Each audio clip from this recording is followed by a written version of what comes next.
I love ChatGPT and AI. I am very much pro AI. I think it levels the playing field for a lot of people. So I'm all for it. But if you don't know what you don't know, so if you don't know how to display the information, you don't know what words to use, it will get you good enough, but sometimes good enough isn't good enough. Hey Coach, Zane Wood here, and this is the Swift Coaches Academy podcast, created for service-based business owners who are ambitious enough to break free from the forever hustle and create scalable businesses that truly make an impact while also giving us freedom. With more than a decade of experience, we're not here to waste your time on theory. Instead, just sharing what works and what doesn't to help you get clear as fuck on your next move and show you exactly how to implement the systems and strategies that you need to scale with confidence. Miss Bonnie Wicks, our incredible copywriter. How are you going?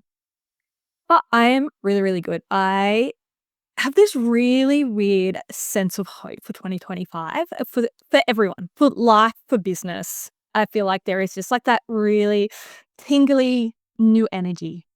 Oh, I love that. That's just such a cool way to start. And I think there's probably been I think for business, the last year or two has probably been pretty hard for people. And I do think that we're not on the other side of it, but I think new strategies and things and people are sort of wising up to the fact that we can't just put up a post on social media anymore and it's just going to get us all this money and things like that. But let's talk about who you are and your background first. So I'll let you do your self intro because I'm sure I'll do it a disservice. So talk us back to how you became a copywriter through to your journey to now, if you can make that less than a 3-hour conversation. Does anyone ever have a simple answer? Definitely not. I don't know about you. Actually, I won't go off on that tangent. Back to me. I have always loved writing. I have always been drawn to it. I remember being in high school, I think it was year 7, I had this English teacher who used to get paid to go on international holidays to write articles for the newspapers. And it really broke that myth of you can't really make money writing. And so I've kind of always had that love for words, love for pictures and feelings. But as what happens, you grow up, you get a real job, you follow the traditional career path, and I ended up getting led to a job that I absolutely hated. And I started making candles. And I loved it. I was really, really good at it. I was able to make these really amazing candles. And I was like, well, why not make a business out of it? I did all the branding. I spent so many hours to pick the right shade of red for the boxes. It was not funny. Launched my website and crickets. And for the next few months, I was there going, holy hell, I have just spent 10 grand. I hope my husband never hears this episode. I have just spent 10 grand to launch this business, and I have only had friends and family buy from me. What that then led me down on was this really in-depth training that I was obsessed in. How do I get sales? How do I get seen? How do I make this work? And I had to learn all the things. I had to learn marketing. I had to learn sales. I had to learn copywriting and conversions, how to put your prices so people would buy. The differences in a 95 cents versus, a 97 cents. Little changes like that. And I found I actually really loved it. I loved it more than making candles. So when I was going through my maternity journey and becoming a mum, I was looking at having 2 kids under 2, and I ended up closing that business. And I won't take you through the sad story, but life happened and a few other changes happened, and it looked like I wasn't having the second child after all. And I wanted work. I loved working, and I got this opportunity to do white labeling under someone else's company to do some copywriting, which was like copywriting. What is copywriting? What the hell is that? I didn't even know it was a job. And they taught me how to actually, I'd heard about copy and words, but not copywriting. And so I learned under them how to actually run a copywriting business, how to help businesses use words to convert. And yeah, the rest is history. I then went out on my own and here I am. Oh, I love that story. I love the candle, and how cool that you had that experience when you were in grade 7 that sort of, like, opened up, because I feel like we need people to kinda, like, pull the wool out from under our like, off our eyes Yep. for us to be like, "Wow, like, these things are possible," and someone to be that, like, beacon of hope or that guiding light to be like, "I can actually do this." That is such a cool story. I'm so glad that I asked you that question to find out. But let's dive a little more into, like, what the heck is copywriting? So for people who are like, kind of like you, probably understand copy, understand writing, but like, what is the actual term copywriting? And I guess why would someone pay for it? So, copywriting, it's a big word. It's about an industry of people that use words and write words for others. But underneath that, there are different types of copywriters. You can have your normal copywriters, which are, very broad. They can do a lot of things with their words. There are some that focus on brand tone of voice, so helping people create that brand tone of voice, helping them find their voice and speak into that. There are other copywriters that focus more on connection, and there are conversion or like direct copywriters, which is something I like to label myself. I love working in conversion. So I help people use their words online, whether that's websites, Instagram, their social media, email marketing, to make someone do something, to make money. Let's be honest, we're in business to make money. I am here to try and help you use your words in a way that's going to make you more money. And why you would pay a copywriter rather than trying to do it yourself is it's more than just words. People think, even when you hear it, copywriting, yes, I can make your words sound a bit better than you. But there is so much into conversions that it's not just the words. It's where you place them on the screen. It's where you put the certain images. It's how you frame it. It's how you even display prices. All of these little things impact how people interact with your website, interact with your emails. The color of your buttons impacts all of that stuff. So it's actually it's nearly like a science. It's part art, part science. Wow. To be honest, I totally thought copywriting was like some of the things you're saying in terms of like the colors or like the brand tone of voice. In my head, I'm like, isn't that like branding? So like I'm sure there's like a bit of like mix in terms of like crossover. But I didn't even think about like the positioning of the text or like I guess, like fonts and things like that would probably be a part of Yeah. copywriting too. Definitely.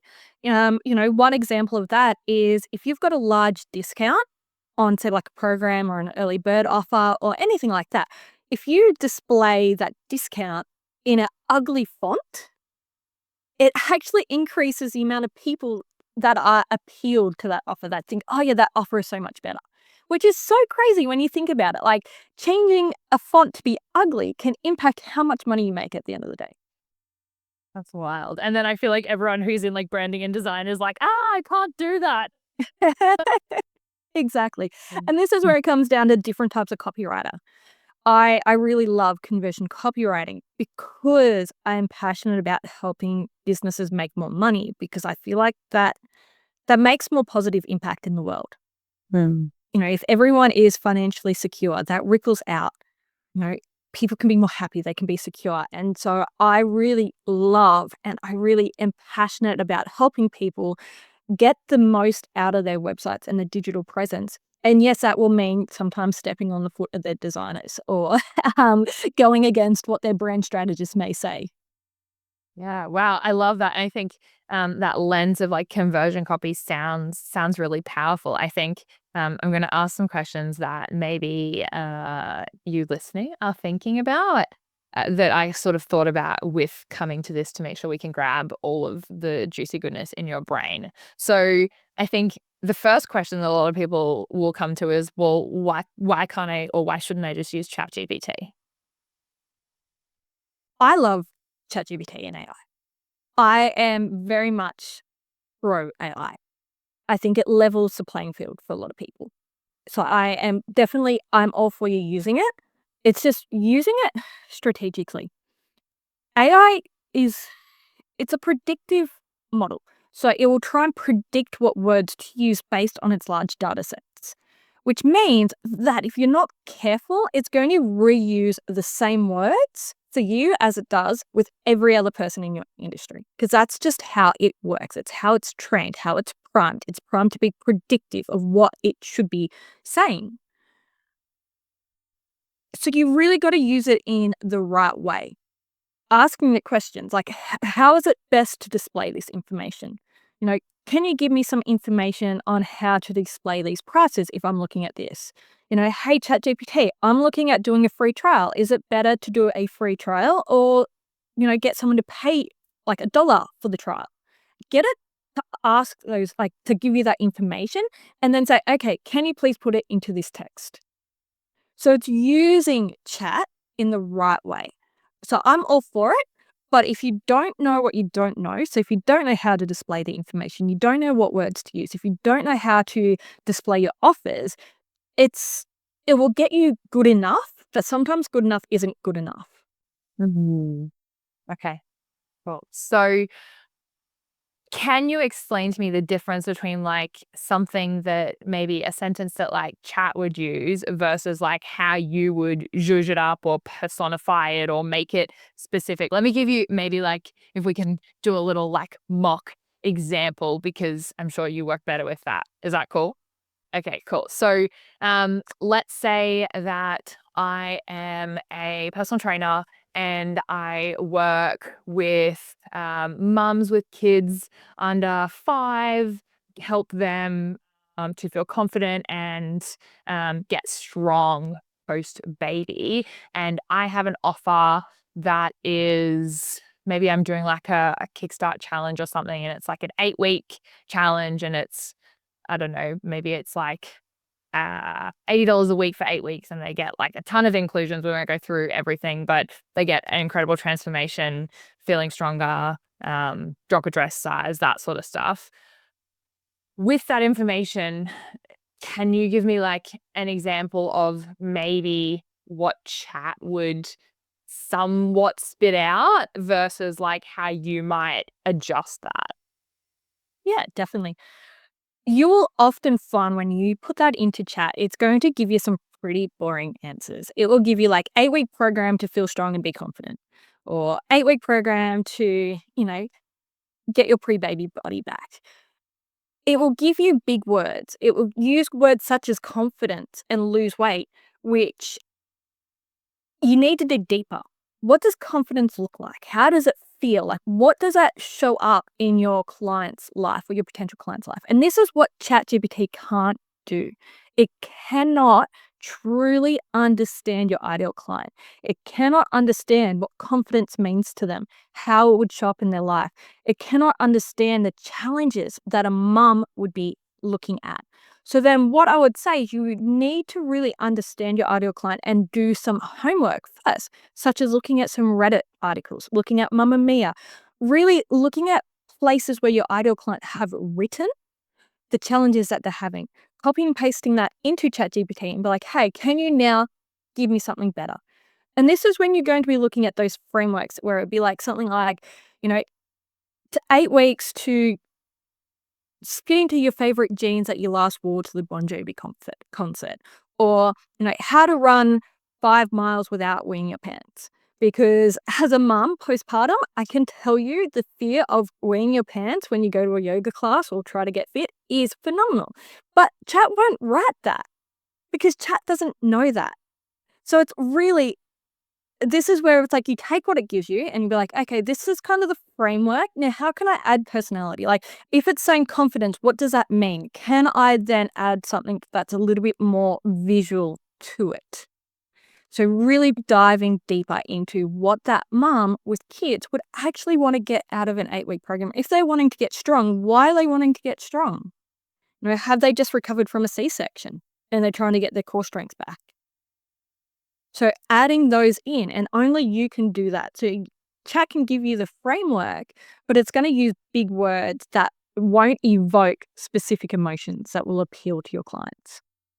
I love that. And I love so much. And I hope my students listening are like, fuck, because I always say, like, make it sound visual so that you can picture it. Cause like you said, like confidence, I don't know what confidence looks like, but I know what fitting into my favorite jeans from my last Bon Jovi concert. I can see myself at the concert there. And I think that, that specificity is really, really powerful. I like to call it the Taylor Swift effect, but I know that she didn't invent copywriting. But like she doesn't say like, I was a boy, he was a girl, like we fell in love, it was great. She's like, he wore a gray t-shirt, I wore a red dress. We drove in a Maserati down a dead end, a red Maserati down a dead end street. Like it was raining, like this, it's very visually descriptive. And Eve, I think the thing that I'd love to get you to maybe reiterate, typically that I say, or correct me if I'm wrong, but is like the person you're, like falling in love with doesn't have to be wearing a gray shirt and you don't have to have a red dress for you to still resonate with that message. And I think sometimes when I try and encourage our students to use visual things, or they're like, oh yeah, but like not every client plays golf. Some of them might play tennis, or, not every client who's a mum has a 2-year-old. They might have a 3-year-old. And so I think sometimes the semantics they get caught up in and they're like, oh, well, but then it won't apply to them. What are your thoughts on that? I completely agree with you on that. I will fight on this hill till I die that you were right on this because, um, if we say confidence, confidence means so much to everyone. Strength means so much to everyone. So if you say to someone, hey, I'm going to help you get stronger, it's going to be like, okay, but I don't really care. Now, strength, you might be able to then go, hey, I'm going to make you strong enough to run a marathon. Now, that you may not be wanting to run a marathon, but if you've got a 2-year-old, you know that every day is the equivalent to running a marathon. So you may not specifically want to run a marathon, but you can see how that's going to help you in your life running after your kids. That is so much more powerful than just being like, I'm going to make you strong. So they will fill in the blanks. They're going to see how it applies to them. And I think I've seen this myself as well, and probably we all have, when people who we end up working with or whatever, it's like not 100% of what they say is going to like directly be like exactly you, but you fit yourself into like 70% of it, and you're like, they can't perfectly be the exact same person or the exact thing as me, but they have a large majority of their stuff that is really relevant to me, and then I can sort of fill in the rest or swap out a 2-year-old for a 3-year-old and it's the same shit. Exactly. And it also shows more connection pieces. So they may not play golf, but they may play, tennis. And at least they're still like, well, at least they're sporty. At least they're talking about sport. They're talking about helping people with a swing. It might be a different swing, but it's still close enough. It's close enough to then just, build biceps or, get more mobility. It's still that one connection piece closer. Cool. I love that.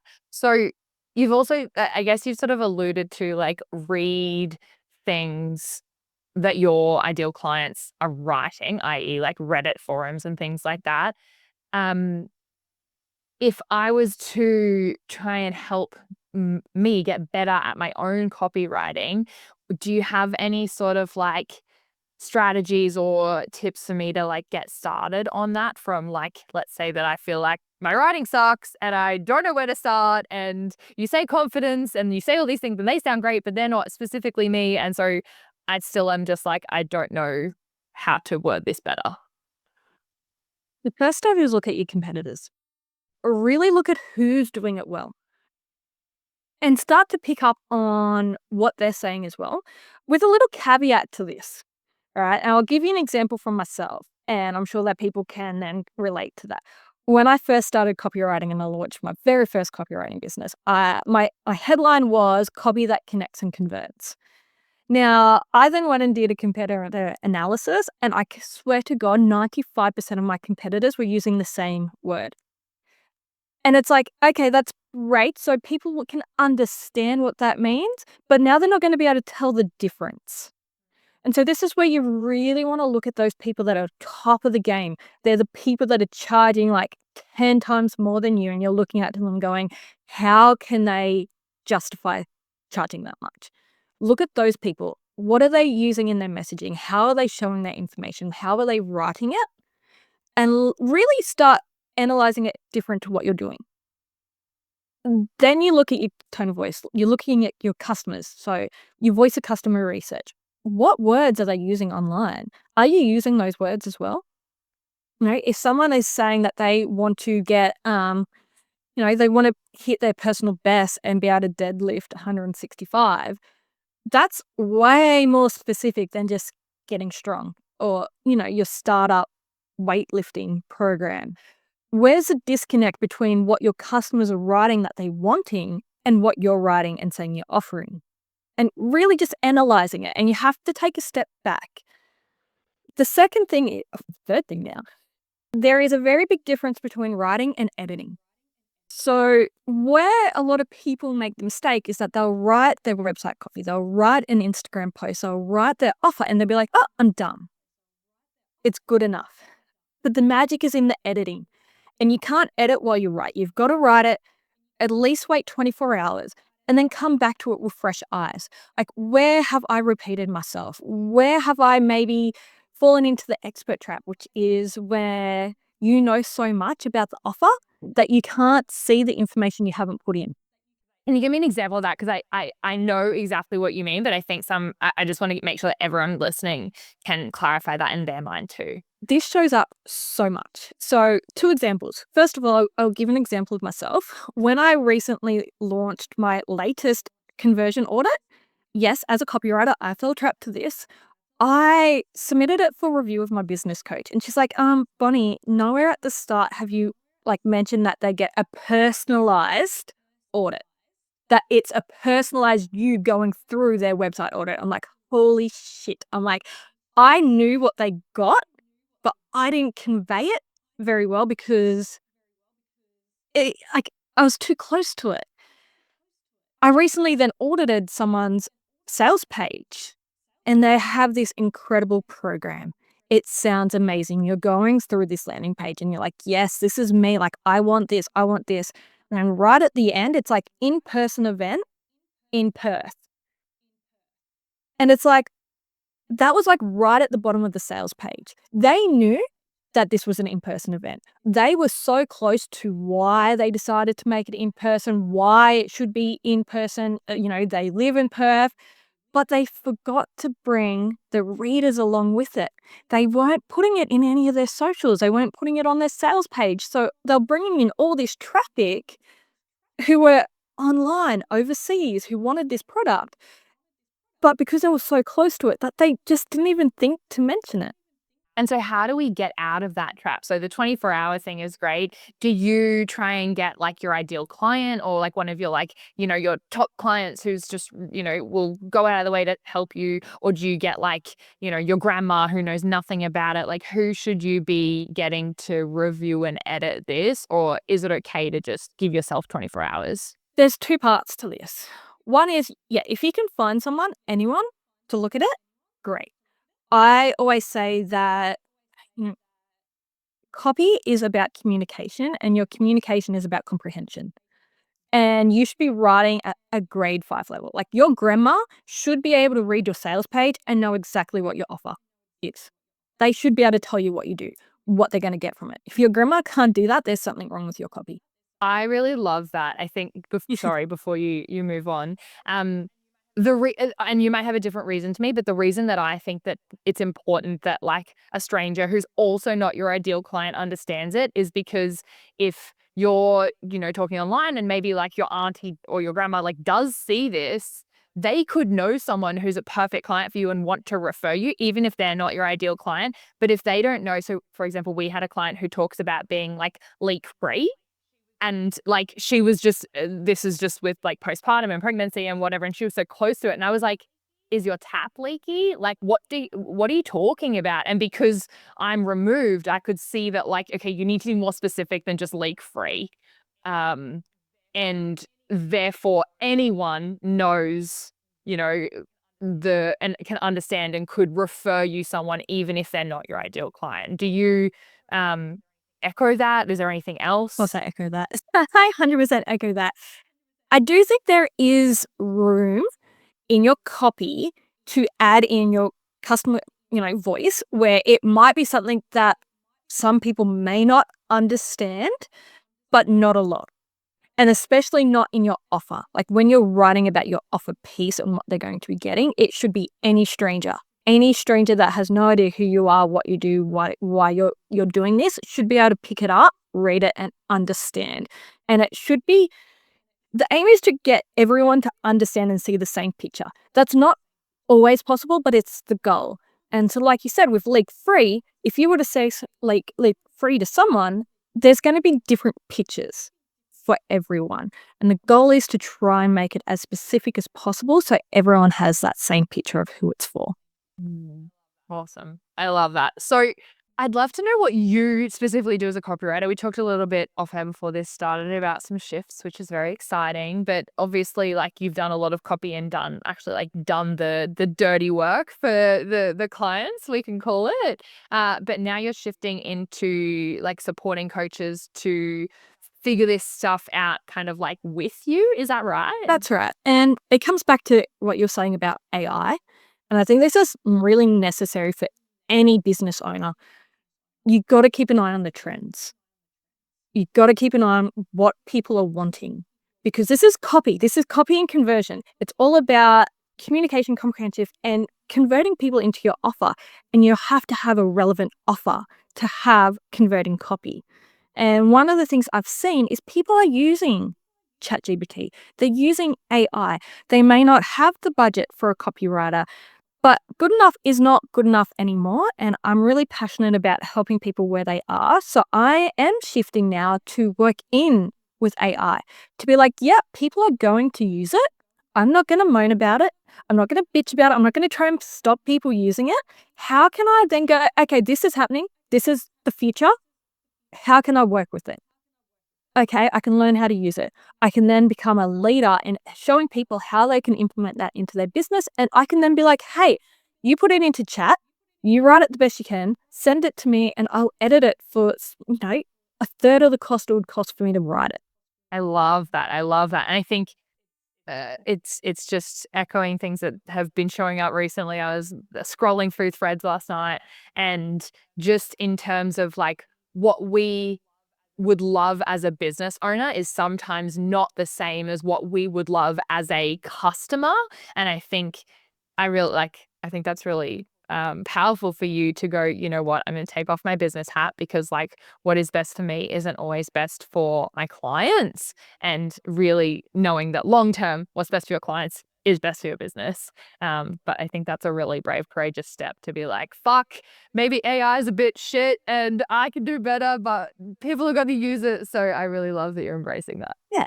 And it's, do you know what? That's also just part of the process as a copywriter. The very, very first step I take when I do anyone's project is working on their tone of voice. And one of the things I'm passionate about when developing a tone of voice is the intersection between you and your clients. We talk about using voice of customer a lot, and I've told you in this podcast about how to find it through Reddit, Facebook forums, where they're typing. But it's also, you got to have a bit of yourself in there as well. It's also like, what's your personality? Like, what words do you like saying? Like, what do you like to do? And it's that beautiful intersection. And that's how you create a really powerful tone of voice. But that's also how you create the best business, the best brand, the best offers. It's that intersection. Can you give us an example of that? Because I know that when you did our masterclass for our Biz Academy students, you talked about loving coffee, and like there are a few other like little quirky things about you that have helped add like flavor and personality to the way that you write copy. So can you maybe give us an example of like just like the real dull, boring version of what you do, and then like the Bonnie Wicks edition? So, God, this is actually a hard question. Now you've got me. You got me on No, this on one. the spot, you're a writer and you're like, fuck, now I have to speak I know it. I am. I'm a writer, which means it takes longer for me to write than to speak, because you got to consider things when you're writing, and then you go back and you revise them. So when you're speaking, it's like, oh geez, I've got to try and do it quicker. If I maybe just all right, let's change it up. Give me someone from your audience, like a job title that you work with a lot. Okay, let's go like massage therapist. Okay, so massage therapist. There's quite a few different types, but let's just go with the Bali retreat style. Like, hey, I'm a massage therapist. I help you relax and feel, comfortable, and I, release all the knots and tension in your body. So that's a very safe, um, typical way. Other ways you could be like, I'm a massage therapist and I'm going to make you feel bliss as F. I'm going to make you feel like you are floating above your body, but I'm sorry, there are no happy endings here. I love that. It's like personality already, but it almost like uh, my sense of our conversation today is that like regular writing is like kind of very like fact-based, very logical, very just like it is what it is. And adding the copywriting element of it adds like the emotion, the feeling, the like almost put myself in the shoes of like I can see myself there. Definitely. And that's what you want. You know, even with it, even going back to say confidence, you want to picture it so you can feel it. And yes, you can use words, but the way you use words, you can use just confidence, or you could be like, hey, put on those jeans that you haven't worn in 4 years, and you're going to walk out on the street feeling like everyone's going to be calling you a MILF. You can put a bit of personality, and you don't have to be funny. You don't have to be quirky. It could just be something that's just a little bit unique, a little bit to you, something that's not going to be what you read on everyone else's website, everyone else's Instagram. And I think standing out from the crowd and also showcasing that uniqueness is really what 2025 needs from, I feel like, every industry at the moment, because I really do feel like that's going to be the difference between those that do really well and those that really struggle. Can you give us an example of like when you did jump into a business, like what have you edited and like what the result was in terms of the conversion? Because obviously you're a conversion copywriter, which means that you're helping get dollars in the bank. Can you give us one of your success stories as to like what this would look like if someone was to use you in their business? Okay, so many. Low key flexing over here, being like, which one should I use? Sorry, just taking a breath there. Um, okay, so there was one where sales page, so it was for a launch, for a course sale, was doing pretty well. Like, it wasn't too bad. And that's the thing, like, it's good enough sometimes is good enough, but she wanted something more. She wanted to be the leader. She wanted more conversions. And so what I did is I went through and I'm like, okay, this is a good building block. How can we add to it? So we would look at, okay, is this meeting the voice of customer? How can we bring in more of that into it? We then look at, okay, what's the offer like? How can we display the offer? So there are different rules between how to display pricing. So for instance, if you put it on a dark background, people will often see that the price is more expensive. Oh my Yes. gosh. So hers was a high ticket offer, and she had it on a very dark red background. And so we tweaked that. We made some tweaks like that. We also then added a little extra flavor. So it was a menstruation course, and it's like, how can we then make it unique? More than just this. So it's like, how can we write about the different pillars in that business, how the journey unfurls, like that personal journey. So we're not just talking about the facts and the features, but the transformation that they go on. And so we took them through that journey of, yes, you'll be learning this, but uh, during this course, you're going to unfurl into this beautiful tree. And we took them on that journey. So it was a complete wireframe redesign. We went through the pricing, how to display it, and went through and changed little bits of the wording. Ended up with a 238 percent increase in signups for that year. Holy moly. Just imagine like I'm just imagining like 238% on my business just from copywriting alone is huge. And I guess like obviously you need to already be driving traffic to the site, but that could come from the copy and social media posts or other things too, right? Like copy doesn't have to start at a website. And so if you're not drawing traffic to it, then it's not as if you don't need copy. Yeah. So for me, I always view, like, I love data. And I, like, when I do a done for you copywriting package, especially if it's for a sales page, I'll do 8 weeks of conversion tracking. So I'll be there going, what's the numbers? What's happening? Where we're going? So often there's 3 areas where like businesses will fall down. It's marketing, messaging, and your offers. So marketing, if you're not getting people to your website, if you're not getting people to your Instagram, you cannot make a judgment on your messaging and your offers. And I see this a lot. They're like, oh, no one's buying. My offer must be crap. And it's like, well, how many people have actually seen your offer? I'm like, run that logically. I'm like, it's not your messaging and your offer, it's your marketing. You're like, I went on one date and he's not the one. You're like, yeah, babe, go on more dates. Yeah, exactly. Yeah. And so then if that's not the case, you're getting people there, then you do look at your messaging and your marketing. You look at, okay, if I tweak the headline, if I make the offer sound more sexy, like have a look, how often are they bouncing off your page? How long are they staying on your page? You can start looking at the numbers because often you'll find it's more likely a marketing thing, and then you can tweak your messaging. And then after you tweak your messaging, then it's like, okay, actually, it might be the offer. So good. So where do you start? Do you start from the marketing, then move into messaging, then offers in that sequence? Awesome. Okay, cool. This is something that I know we've probably heard echoed a fair bit. Just caveat, we're in the same business coaching program at the moment.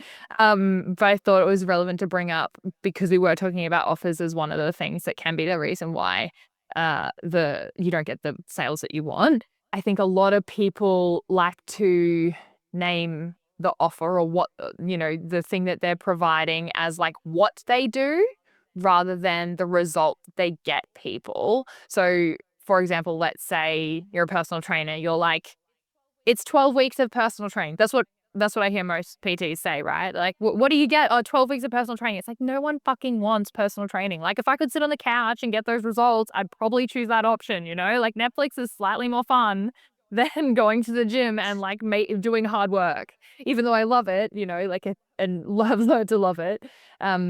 So can you talk about, like, how someone who's maybe like, okay, I get that, but like, can you give some tangible examples of like that, how we can shift if you are that PT to making your thing called the result rather than the what? Yep. So 2 things on that one. First of all, it goes back to what we were saying about being able to evoke an image.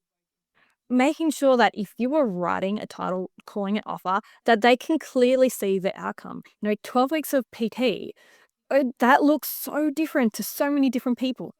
So just really thinking about that. What image is this like evoking in people? Like what can they see in their mind when they are reading this? The second thing is what I take a lot of my clients through for messaging. I love niching. I think niching is really necessary in business, and it's going to get even more necessary in 2025. And how I like to take people through the exercise is to think about a mountain. You know that stereotypical image of someone sitting alone on the mountain, on the top of the mountain, and the sun's coming up, and they've literally just woken up at like 4 a.m. in the morning to get up there, and they're sitting there, and it's sort of like that sense of achievement. They can see their future, everything looks bright. You as a service provider, you as a personal trainer, as a wellness practitioner, your job is to help your clients get to that top of the mountain.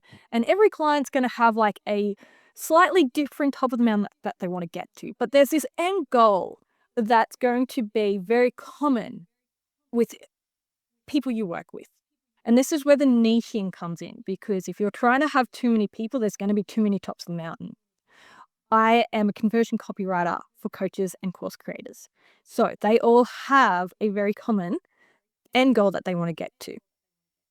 They want more conversions. They want more money. They want more people in their courses going to their website, signing up. Now, my offers are what takes them up there. Now, your offers can be different things, and they can take them all the way up, half the way up, a little way up. So you're like, your freebie, it's not going to tell them how to get that whole goal, but it's going to help them up the mountain. It's that first step. And the way you've got to be mindful with your messaging is making sure that it's all of them, all of your offers are showing that end result, that same end result, and how they can get there. I love that. And I also, when you use the mountain as a visual, I think, when we talk about like 12 weeks of personal training, like to me, what I'm picturing is like the hard work that it takes to climb the mountain versus like talking to the result. It's like, oh, I feel like a sense of relief or achievement because I've gotten to the peak. And that's realistically what we're chasing, is that transformation. We're not chasing like all the hard work that we know has to happen along the way. Yeah, and if I give an example, I'm a mum and I would love to lose some weight. So if your niche is mums and they want to lose a bit of weight, that's the tip of the mountain. You might have a freebie then that might be, 5 ways to exercise 15 minutes during baby naps at home. So that's very specific. Like, I'm going to help you 5 ways that you can exercise for 15 minutes a day while the baby naps. I know kind of exactly what I'm getting. And it's speaking to that niche. It's at top of the mountain. I want to lose a bit of weight. I'm a mum. And so would you add that in the title as well? Oh, yeah. Would you say like so exactly what you said, and then just add on to get back to your pre-baby weight or something like that? Exactly. Yeah. And then, you might then have, say, like, 6 weeks to lose 6 kilos to fit back into your pre-baby jeans. Yeah. So it's got the goal, and it's also got like the visual representation of the goal, which is, I guess, going to evoke the emotion or the feeling in them. And the last tip on that is, and we've spoken about this already, but specificity. Having something they can measure. They can measure if they can do a workout in 15 minutes a day. They can measure if they lose 6 kilos in 6 weeks. They know that specific number that you're promising. Now, they know that it's not guaranteed, so don't get stuck up on that. This is not a hard line, oh, if that doesn't happen, then they're going to hate me. No. But it's something that they can still measure and aspire to, rather than like, lose weight in the next few weeks, which they can't measure that. It doesn't evoke any emotions. You can't picture it. Everyone's going to have a different goal. Yeah. Oh, so many gold nuggets, I believe. And I'm just shook by you saying like different colors of backgrounds and ugly text and things like that. Wow. That really, for me, is something that I had no idea about.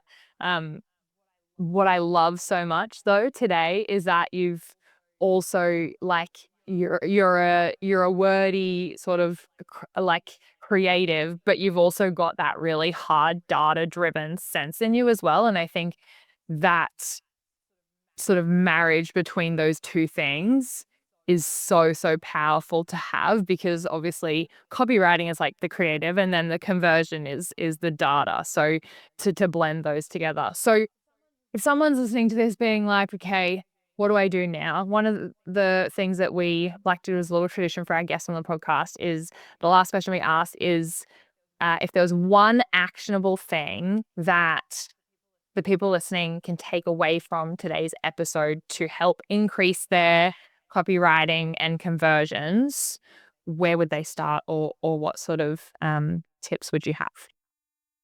It's something that I swear to goodness I say every single day, and I'll probably say every single day until I close my business, is to go deeper. Look at your copy, look at your Instagram post, look at your website, look at your words, go one by one each word and go, how can I go deeper with this word? If I'm using confidence, how can I go deeper? If I'm using strength, how can I go deeper? If I'm using energy, how can I go deeper? How can I make this deeper? How can I make this more specific, more measurable? And really like taking that next step. So I like the so what test. It's like, okay, I'm going to help you lose weight. So what? So that you can, feel better again. Okay, so what? So that you can fit it into your pre-baby jeans. Okay, so what? So that you can fit into your pre-baby jeans and finally feel like you're finding yourself again after having a baby. And it's like, oh, that is a lot deeper. That is a lot deeper. And that is where the gold is. Mm, I love that so much. Okay, we're gonna switch the tradition because I've got more questions now. Um, I want to like rapid fire if we can on like things that are maybe better or worse, or like what you've seen, and it may not be rapid, but I have a couple. First thing is, should my copywriting be long or short? Depends. Okay, give me the extended. Okay, so there are some places where doing something like, you know, lose your weight so you can fit into your pre-baby jeans so you can finally feel like you're hitting yourself again. That is great for website copy. It's great for in your Instagram post. It's not great for a title. If you are writing a title, you don't want to have something that is super long. They want to be able to say, okay, lose 6 kilos in 6 weeks so you can fit back into your pre-baby jeans. Like that's kind of a nice length. You don't want to be too short that they can't see an image, but you don't want to be too long that they get bored with it. So it's really going to depend on where that copy is going to be and what the purpose of that copy is. Awesome. Okay, cool. ChatGPT or me writing on my own? You writing on your own first, and then Claude AI. Okay. And why Claude? ChatGPT is fantastic at, say, like blogs or brainstorming very logical tasks. Claude AI is fantastic at more human writing. It is better for longer form where it needs to be a little bit more natural. It will pick up tone of voice a lot better. It will make it sound more like a human. Okay, cool. And if you had to change, if you're like looking at this and you're like, fuck, I need to change my website, I need to change my Instagram copy, I need to change my my Instagram bio, I need to change my signage if I have a physical location, like where do you recommend people start? Back to that marketing messaging offer. Go to your marketing first. So, how are people first coming to you? Is it lead magnets? Is it Instagram? Is it your website through SEO or word of mouth?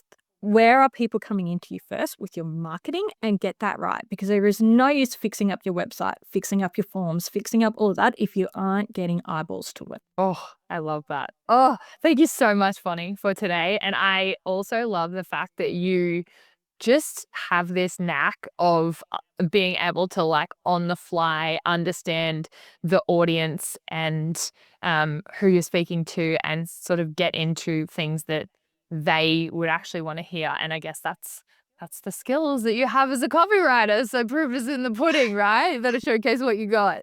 So if people are like, I need more of this because ChatGPT or AI is not serving me right now, or I'm just on struggle street, kind of like writer's block itis. Where can they find you, hear about what you've got to offer? Where can they go? I have a love affair with Instagram. I think it's because I'm a millennial. So they can find me at Third House Creative on Instagram. I love a voice note on DMs. So if you hit me up with a voice note on a DM, please be warned, you'll probably get a minute or two message back. Beautiful. I love it. Thank you so much for your time today, Bonnie. I am keen to hear more and see more of what you have going on with the new projects. And I'm sure we will be in each other's worlds for a long time. Thank you so much, Senia. Amazing. Have a great day, beautiful. Hey, coach, before you go, the reason I do this every single week and the reason we've been able to surpass 100 episodes is because of you. So thank you. We're on a mission towards never seeing another coach leave the industry because they didn't have the skills or the confidence to scale. So if you haven't subscribed yet, make sure you do that before you forget. I read every single one of the comments and share as many as I can.